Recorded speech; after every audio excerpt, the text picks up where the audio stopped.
कराची के इलाके डीएचए में बंगले से गैर मुल्की शराब की 725 बोतलें बरामद कर ली गई हैं। कार्रवाई collectorate of customs enforcement Karachi की जानिब से की गई। हुकाम के मुताबिक बरामद शराब बंगले के अंदर अलमारियों और कैबिनेट्स में छुपा कर रखी गई थी। कार्रवाई के दौरान कोई भी शख्स शराब की मिल्कियत का दावा करने के लिए सामने नहीं आया। बरामद शराब को जब्त करके मजीद कानूनी कार्रवाई शुरू कर दी गई है।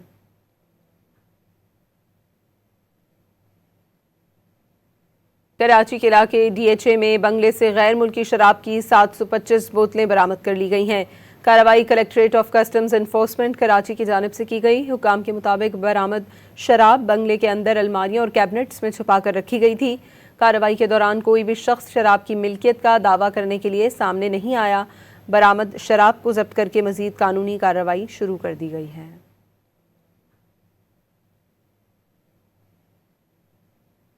कराची के इलाके डीएचए में बंगले से गैर मुल्की शराब की 725 बोतलें बरामद कर ली गई हैं।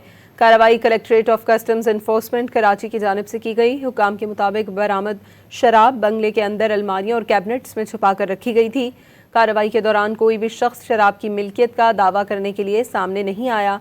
बरामद शराब को जब्त करके मजीद कानूनी कार्रवाई शुरू कर दी गई है।